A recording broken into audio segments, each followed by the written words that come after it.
महाराणा प्रताप के नाम से भारतीय इतिहास गुंजायमान है।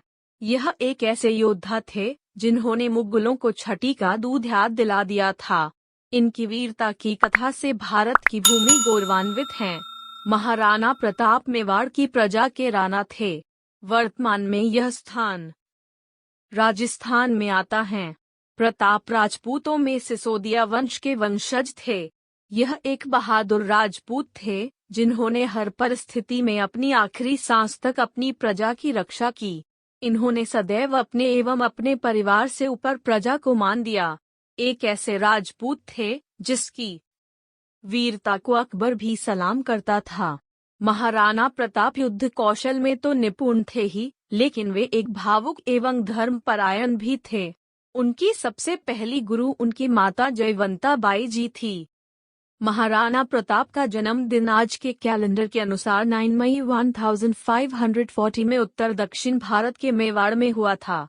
हिंदी पंचांग के अनुसार यह दिन ज्येष्ठ माह शुक्ल पक्ष की तीज को आता है। आज भी इस दिन राजस्थान में प्रताप का जन्मदिन मनाया जाता है। प्रतापउद महाराणा प्रताप का जन्मदिन आज के कैलेंडर के अनुसार 9 मई 1540 में उत्तर दक्षिण भारत के मेवाड़ में हुआ था। हिंदी पंचांग के अनुसार यह दिन ज्येष्ठ माह शुक्ल पक्ष की तीज को आता है। आज भी इस दिन राजस्थान में प्रताप का जन्मदिन मनाया जाता है। प्रताप उदयपुर के राणा उदय सिंह एवं महारानी जयवंता बाई के पुत्र थे। महाराणा प्रताप की पहली रानी का नाम अजबदे पुनवार था। अमर सिंह और भगवान दास इनके दो पुत्र थे। अमर सिंह ने बाद में राजगद्दी संभाली थी। महारानी जयवंता के अलावा राणा उदय सिंह की और भी पत्नियां थी, जिनमें रानी धीरबाई उदय सिंह की प्रिय पत्नी थी। रानी धीरबाई की मंशा थी कि उनका पुत्र जगमाल राणा उदय सिंह का उत्तराधिकारी बने। इसके अलावा राणा उदय सिंह के दो पुत्र शक्ति सिंह और सागर सिंह भी थे। इनमें भी राणा उदय सिंह के बाद राजगद्दी संभालने का थी, जिनमें रानी धीरबाई उदय सिंह की प्रिय पत्नी थी। रानी धीरबाई की मंशा थी कि उनका पुत्र जगमाल राणा उदय सिंह का उत्तराधिकारी बने। इसके अलावा राणा उदय सिंह के दो पुत्र शक्ति सिंह और सागर सिंह भी थे। इनमें भी राणा उदय सिंह के बाद राजगद्दी संभालने की मंशा थी, लेकिन प्रजा और राणा जी दोनों ही प्रताप को ही उत्तराधिकारी के तौर पर मानते थे। इसी कारण यह तीनों भाई प्रताप से घृणा करते थे। इसी घृणा का लाभ उठाकर मुगलों ने चित्तौड़ पर अपना विजय पताका फैलाया था।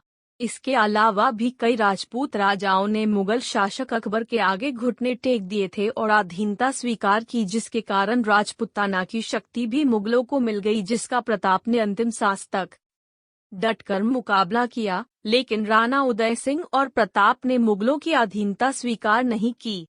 आपसी फुट एवं पारिवारिक मतभेद के कारण राणा उदय सिंह एवं प्रताप चित्तौड़ का किला हार गए थे, लेकिन अपनी प्रजा की भलाई के लिए वे दोनों किले से बाहर निकल जाते हैं और प्रजा को बाहर से संरक्षण प्रदान करते हैं। पूरा परिवार एवं प्रजा अरावली की तरफ उदयपुर चला जाता है। अपनी मेहनत और लगन से प्रताप उदयपुर को वापस समृद्ध बनाते हैं और प्रजा को संरक्षण प्रदान करते हैं। प्रताप के खिलाफ थे राजपुताना, अकबर से डर के कारण अथवा राजा बनने की लालसा के कारण कई राजपूतों ने स्वयं ही अकबर से हाथ मिला लिया था, और इसी तरह अकबर राणा उदय सिंह को भी अपने अधीन करना चाहते थे। अकबर ने राजा मान सिंह को अपने ध्वज तले सेना का सेनापति बनाया। इसके अलावा तोडरमल, राजा भगवान दास सभी को अपने साथ मिलाकर 1576 में प्रताप और राणा उदय सिंह के खिलाफ युद्ध छेड़ दिया। हल्दी घाटी युद्ध यह इतिहास का सबसे बड़ा युद्ध था। इसमें मुगलों और राजपूतों के बीच घमासान हुआ था, जिसमें कई राजपूतों ने प्रताप का साथ छोड़ दिया था और अकबर की अधीनता स्वीकार की थी।